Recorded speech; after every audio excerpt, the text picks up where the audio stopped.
Hello students, how are you? Hope you all are keeping fine. On previous class, we have studied the physical properties of matter. Matter is made up of particles. Our body is made up of particles, desk, pen, pencil, water, sand, soil, etc. are made up of particles. And simply we can say that matter is made up of particles. And also we have seen that these particles are very small. The particles are very small. That is small beyond our imagination.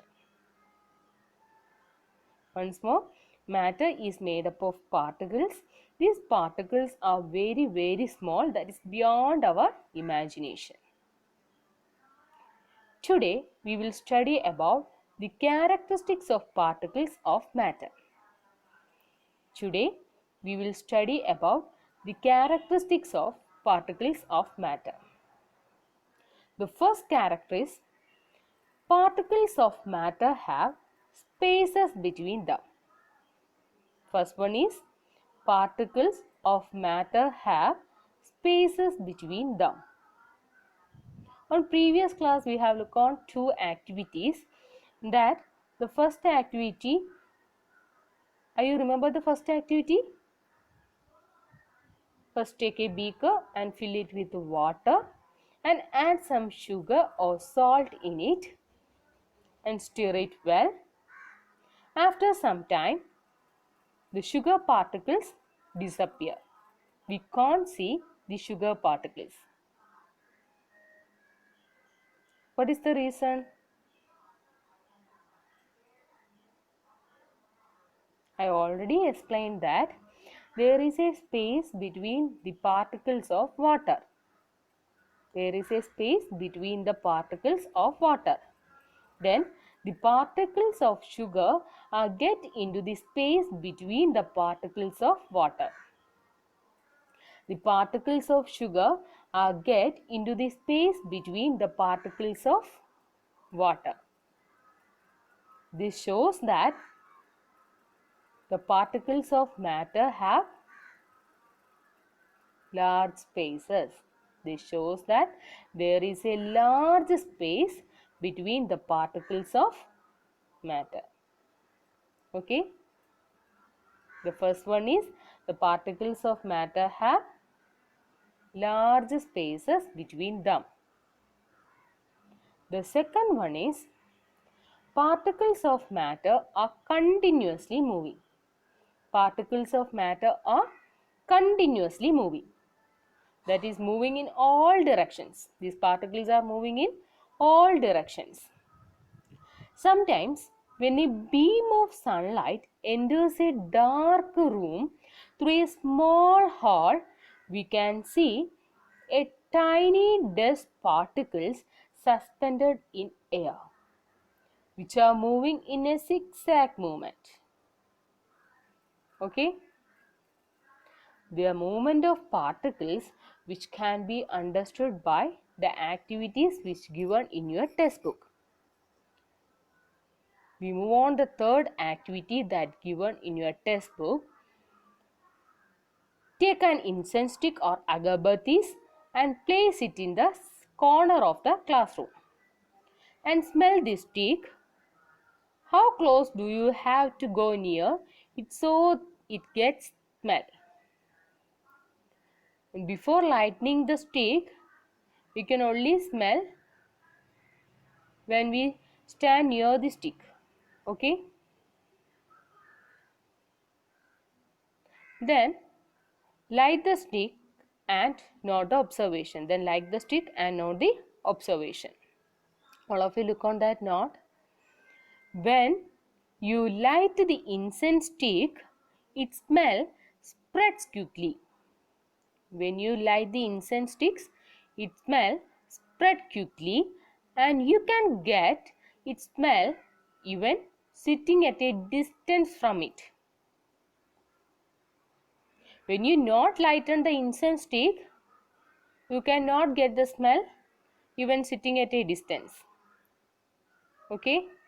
When you light the incense stick, its smell spreads quickly and you can get the smell even sitting at a distance from it.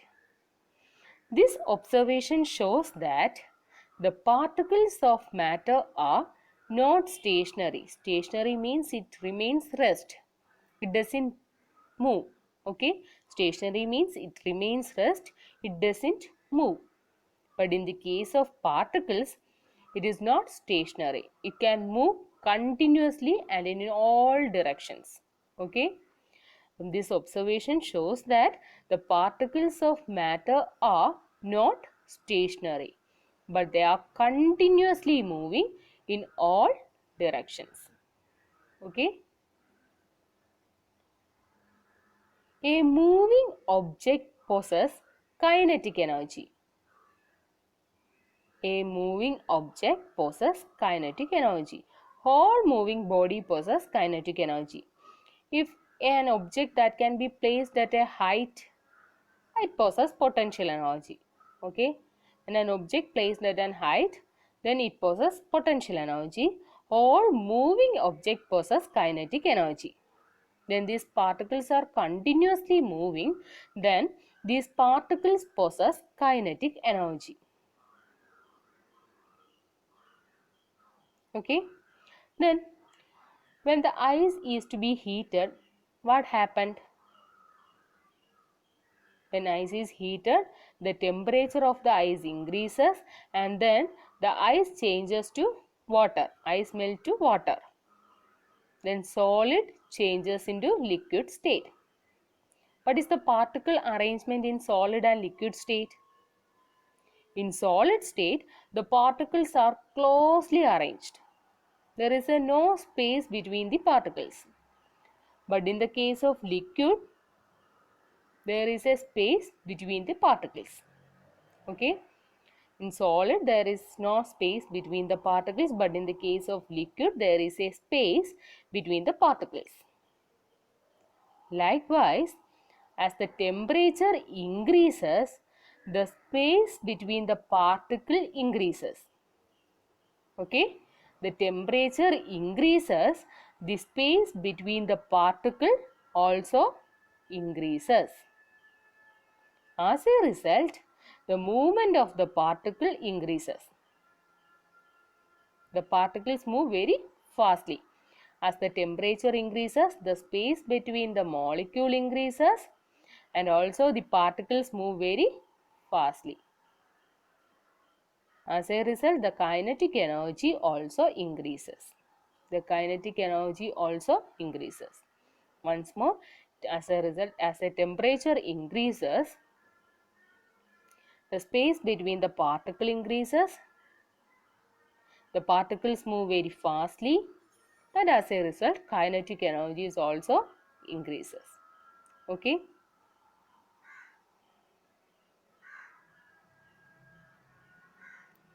Next, what do you mean by a diffusion? All of you look on that note. The intermixing of particles of two substances on their own is called diffusion.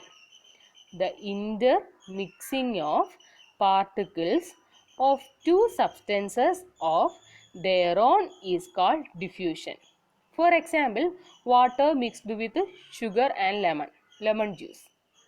The particle of water there, particles of lemon is there and the particle of sugar is there. The whole particles are mixed together. This is an example of diffusion. Okay. Or a beaker filled with water and put some drop of ink in it. That ink is spread all over the water and the color of the water became, if you add blue ink, the color of the water become blue. This is an example of diffusion. Okay. Then what do you mean by a diffusion? The intermixing of particles of two substances on their own is called diffusion. The particles of two or more substances are mixed together. It is called as diffusion. Once more, the intermixing of particles of two substances on their own is known as diffusion. Okay. Now all of you clear that what do you mean by diffusion? Yes. Today I wind up my class. On next class we will study more about diffusion. All of you stay safe and study well. Bye.